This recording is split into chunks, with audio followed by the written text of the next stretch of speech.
So yun na nga, no? No, na-busy tayo this past few weeks or months po mga kap, no? And the reason why we're a bit busy because of this amazing laundromat that we have. So recently po mga kap, no, we are able to acquire this laundromat in Bedford. This laundromat has been for years. Nauna pa to sa akin, no? So, I've been here for 2016, but this laundromat has been here for 30 years. And the good news about this laundromat, which is sobra-sobra kaming grateful when we have this opportunity, because this is the only laundromat in the area, especially in Bedford. And the nearest, probably the nearest laundromat is around 15 minutes drive, which is Sackville, and then 30 to 45 minutes in downtown. So geographically wise, this laundromat have a huge advantage. And that's one thing na tiningnan namin when we are thinking about this opportunity. Nung nakita namin itong opportunity, there's only laundromat and in the area, and Bedford is the fast-growing community. You will see a lot of building apartments going on. Marami pong mga nagtatayuan dyan na apartment and also residential as well. And Bedford also is growing in terms of businesses. So you will see a lot of business that is coming up. Maraming mga businesses na nag-start kasi maraming mga building na tumatayo, no? Maraming mga businesses na nag-start dito. So that's a good thing. It's a growing community, it's a growing business, and maganda yung community, as you know, no? So if you are here in Halifax, if you are here in Bedford, by the way, tapos na tong ating laundry. So ito, tumatakbo yung mga laundries natin. But anyway, I'm going to share with you why we choose this laundromat, because we see the opportunity. So a pro tip for you now, if you're watching this, maybe you're following for several months now or years now, I'm doing some entrepreneur ventures. That is my journey here. I'm a nurse by profession. Pumunta kami dito noong 2016, and you know what? I want to start my business, and I start small. I start marketing agency and scale up to immigration, marketing, and we do also real estate. But bakit ba laundromat? I mean, there's one person asked me, bakit ka kukuha ng laundromat wherein most of the residents dito sa Canada merong laundry and dryer. And in fact, kumpara sa Pilipinas, merong washer pero kailangan nilang isampay. Kasi walang dryer sa Pilipinas, no? Majority of the household in the Philippines ay washer lang, no? Pero dito sa Canada, lahat ng bahay ay merong washer and dryer wherein they don't need to sampay, no? They don't need to hang their clothes, no? Sa cloth line because merong ang dryer.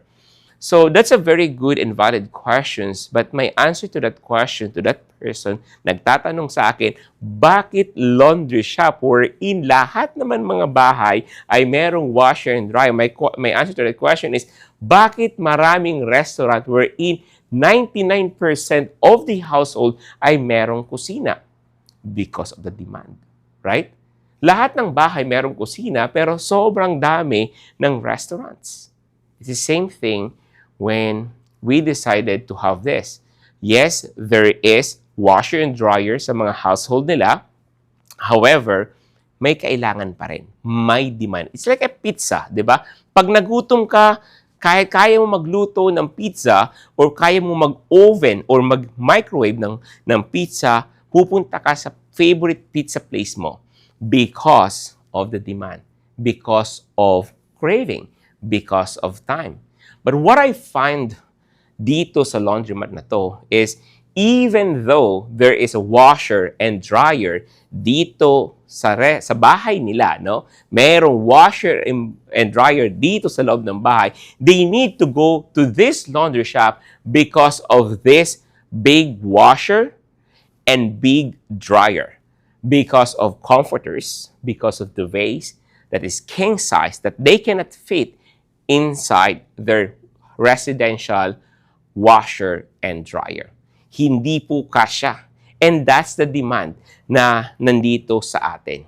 So, that's the opportunity na nakita ko when we studied this laundromat.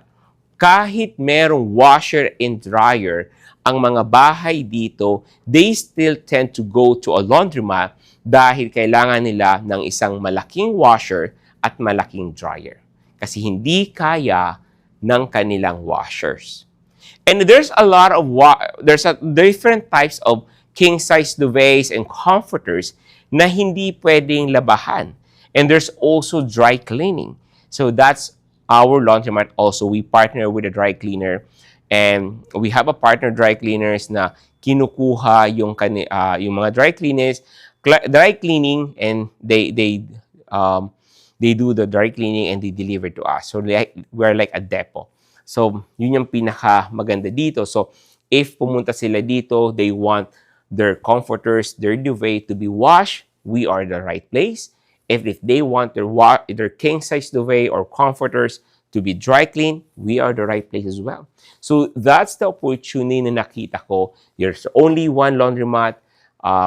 There's a demand for comforters and duvet, especially pag papunta ng summer at papunta ng winter. Right?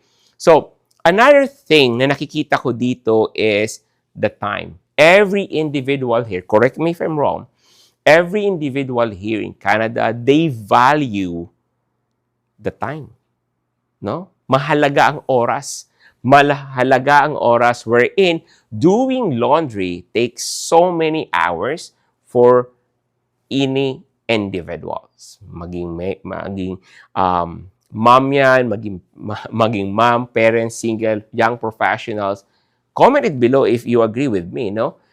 If you're going to do your laundry and fold it, how many hours you need to spend just to wash, fold your clothes, right? If you value your time, then that's the solution that we provide here in our laundromat. We are helping every individual, every family to save time. That's why we offer a drop-off service, which is for $1.50 per pound. We're able to help them to save time. So that's the laundry opportunity that we see here when we acquired this last year. And we're so grateful because we have so growing customers and we're so busy in terms of a business. But unfortunately for myself, hindi ko nagagawa itong pagbablog. Nakaka-miss, no? So, anyway, that's it for me today because may nakita kong mga customers, mag-o-open na po tayo. I have this chance to make some vlogs and share with you, Kap Joey, bakit hindi ka na nagbablog, and this is the reason kung bakit hindi pa ako nagbablog for almost a year now. We have this laundromat. We are so busy. Me and my wife, a big shout out to my wife, Jessa. We're so hands-on, literally po hands-on. I'm the one folding and I'm doing deliveries as well. So we're so busy with this laundromat, but we're so grateful. There are so many opportunities and blessings na nakuha namin through acquiring this laundromat. May mga bagay na, sabi nga niya, expect the unexpected, diba? So anyway, if you're watching here, to me, I want you to comment below, what are the topics that you want me to share with you? Do you want me to share about the immigration life or immigrant life, a newcomer, or how to start business, or anything under the sun? I want you to comment. I want you to make this community a very productive and also very informative. I'll try my best. If you have questions that I really don't know, I will ask someone. I know, maybe I know someone that can help you. So anyway, that's it for me today. Thank you so much and see you in the next vlog.